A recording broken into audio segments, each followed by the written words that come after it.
জয় নিতাই, জয় গৌর, জয় রাধেশ্যাম। শ্রী গুরু प्रेमानंद एक बार हरि हरि बोल। प्रेम से बोलो राधे राधे, प्रेम से बोलो রাধে রাধে।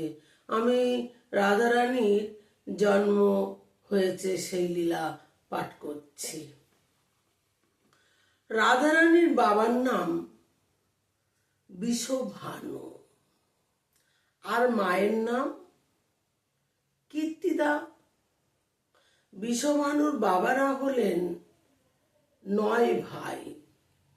বিষভানুর বাবার নাম মহাভানু আর নন্দ বাবার নাম পর্জন্য। রাধারানীর বাবার নাম বিষভানু। বিষভানুর গ্রামের নাম রাবল। রাবলটা কোথায়? রাবল কোথায়? গোকুলের পাশে। মন দিয়ে শুনবেন। অনেকে ভাবে রাধারানীর বাড়ি বর্ষনা। বর্ষনায় বিষভানু পরে এসেছেন। নন্দ মহারাজ গোকুল ছেড়ে বৃন্দাবনে এসে একটি গ্রাম তৈরি করলেন আর তার নাম হলো নন্দগ্রাম। এই দেখে বিষভানু তার ভাইদের নিয়ে রাবল গ্রাম ছেড়ে বর্ষনায় বসবাস শুরু করলেন। বর্ষনার আগের নাম ছিল বৃহৎসানপুর। আর এখন রাধারানীর জন্মকথা বর্ণনা করব। রাধারানীর কিভাবে জন্ম হয়েছিল মন দিয়ে শুনবেন। গঙ্গা স্নান করলে যেমন সমস্ত পাপ দূর হয় না, আর তার চাইতে বাড়িতে বসে রাধারানীর নাম জপ করলে সমস্ত পাপ দূর হয়ে যায়।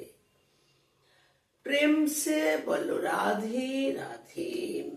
ব্রহ্মা 60,000 বৎসর তপস্যা করেছেন। কেন? জেনে নিন।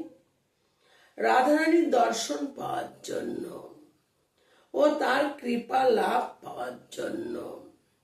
একবার যদি তার কৃপা পাওয়া যায় তাহলে কোনো বাধাই তার কিছু করতে পারবে না।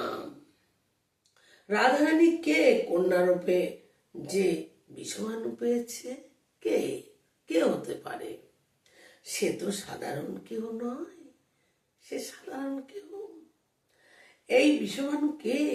আগের জন্মে গোলকে ভগবানের পারিষদ ছিলেন।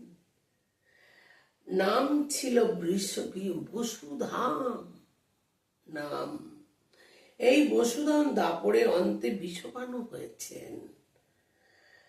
গোলকে ভগবান ভগবতী রাধারানীকে নিয়ে নিত্য বিহার করেন।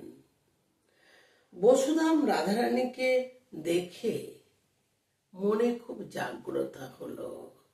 যদি এই মেয়েটা যদি আমার কন্যা রূপে হতো, এটাই আক্ষেপ। প্রেম সে বলো রাধে রাধে। জয় জয় শ্রী রাধে, জয় জয় শ্রী রাধে। আমি এখানেই পাঠ সমাপ্ত দিলাম। আবার এরপরে শুনবেন, রাধারানীর সম্পূর্ণ ঘটনা পেয়ে যাবেন। জয় নিতাই, জয় গৌর, জয় রাধেশ্যাম।